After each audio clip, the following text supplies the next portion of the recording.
Hey everyone, here's part C of our second day lesson. It's on the basics of perimeter and area. And there's a link in here. And if we were to bring up that link, it brings us to, where are we going? Brings us to this document here.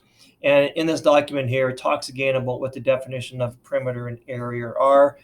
Perimeter is the distance around. So if it's 2 centimeters, 4 centimeters, 2 centimeters, and 4 centimeters, that distance around is 2 plus 4 plus 2 plus 4. So it has a perimeter of 12. And the area is your number of squares inside. So 1, 2, 3, 4, 5, 6, 7, 8. You can count them.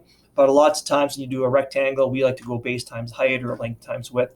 And 2 times 4 is 8. So that's what that link is inside of your lesson. Gives you some definitions. So again, what's the definition of perimeter? It's the distance around a shape. What's an example of perimeter? Distance around our rectangle is 20. I don't know if it's centimeters, meters, or inches. So I just said it's 20 around it. 1, 2, 3, 4 on one side. 1, 2, 3, 4, 5, 6 on the other side.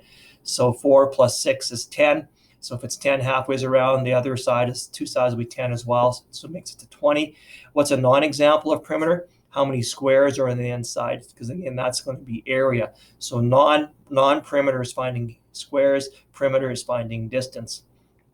And then kind of working backwards a sense from that is what's the definition of area? Area is the number of squares inside the shape that fit inside. And then sometimes like with circles and that or triangles, you don't have whole squares, you end up with part squares.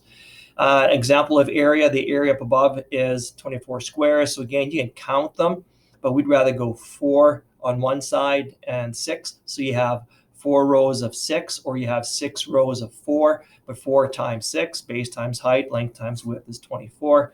What's a non-example of area? Finding the distance around a shape, because distance around is perimeter. All right, so now you got a couple of things to work on. You've got a perimeter and area sheet to work on, and then we have an activity here as well. So anyways, that's a quick intro for the basics of perimeter and area.